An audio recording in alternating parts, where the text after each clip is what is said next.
ready? Ngayon naman, tawagin natin ang mga taong nasa likod ng kamera, ang direktor na magsasabuhay sa kwentong minahal natin. He is a critically acclaimed director na nagbigay sa atin ng mga pelikulang Hospisyo, Numbalik Diwa, My Lockdown Romance, at marami pang iba. At ngayon, he takes on a major milestone in his directional journey dahil siya ang gagabay at magdadala sa isa sa mga pinaka-inaabangang Wattpad adaptations. Ladies and gentlemen, the director of Hell University, we have Direct Bobby Bonifacio Jr.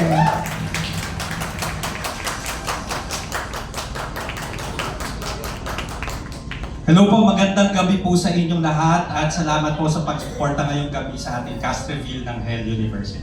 Alright, at syempre, you know what guys, sobrang intriguing ng Hell University, diba? Ako title pa lang, I'm like, wow, Hell University, awesome.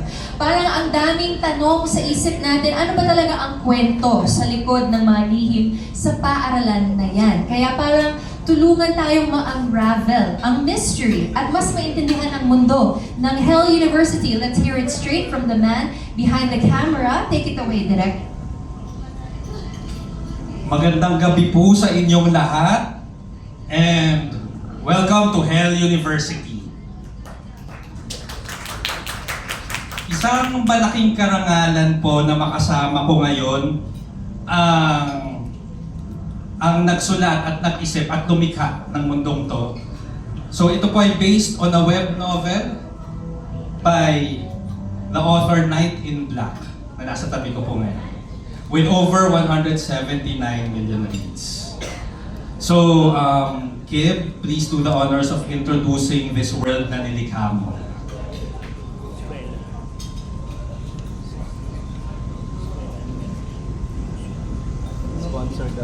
I think ipo-project ni Ali yung deck natin.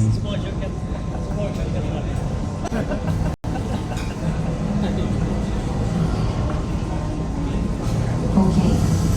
Tama na po tayo. May konti tayong technical difficulties. So before we wait for our LED, meron po tayong mga masks located sa ating mga table. Okay, so kita niyo may mga coloring materials din, mga markers, ganyan. So actually, meron po tayong pa-contest sa best mask. Ano ba ang premyo? How's it luck?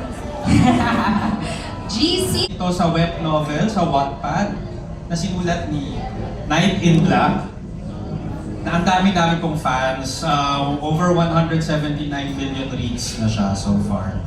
And with that, ipapasa ko muna kay Kip para ma-introduce niya sa inyo ang mundo na kanyang nilikha, Hell University. So, Hell University po is a secret school hidden from the world. Actually, hindi po siya sakot ng gobyerno. Kid, excuse me lang, parang medyo mumbled because of the mask. Can you lift your mask a little bit and then sa ilalim ka mag-mic? Ayan. Ayun, meron naman pala. Naka-double mask. Iba ka talaga. I love it. Okay, sige po. So, Hell University is a secret school hidden from the world. Actually, hindi po siya sakop ng gobyerno. Everything in this school is free except your safety. In this school, there's an unyielding through which is once you enter, there's no turning back. So, a group of friends named Zane, Mia, Dave, Vanessa, Jerome, and Matt enter this school and during their adventure trip and get trapped inside. And they must survive the bloody night, or between the 7 p.m. to 5 a.m. everything is free, even to kill. So in this school, di ba meron mga gangs, like yung mga infamous gangs, which is the Black Blood Gang and Devil God Warriors. So they really have to go through all that para survive. Ayun po.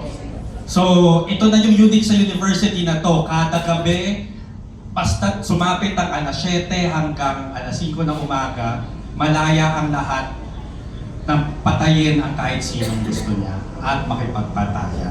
So ito ang school na na pinasok ng mga bida natin. At sa pakikipagsapalaran nila dito as they fight to stay alive, si Zane, ang bida nating babae, makikilala niya si Ace Cringe. Siya ang kinatataputang student president na binansagang Supremo. Ranked second in the whole school, he's the only one who can keep the two deadly gangs. Dalawa ang gang dyan, isa ang Black Blood Gang, at ang kalaban nila ang Devil God Warriors. Dalawang nag-aalitang gang na makikilala natin sa kwento ng Helio. So sa Hell University, si Ace ang nagme-maintain ng peace and order, but only through fear. Kapag binigyan ka niya ng higit sa isang warning, kamatayan mo na yun. You're as good as dead. Pero si Ace, parang mahuhumaling siya kay Zane. At dahil doon, aalokin niya si Zane na maging Supreme Student, na maging kasapi ng Supreme Student Government bilang secretary. Kakapasok lang, mataas na posisyon agad. From there, she starts to see what really happens behind the system that runs the school. Doon niya madidiscover ang lahat ng mga katotohanan umiikot dito. At from there, she must find a way for her friends to escape. She also begins to see the other side of Ace, the person behind the title Supremo. At doon, unti-unti tayo kakapit sa love story nilang dalawa.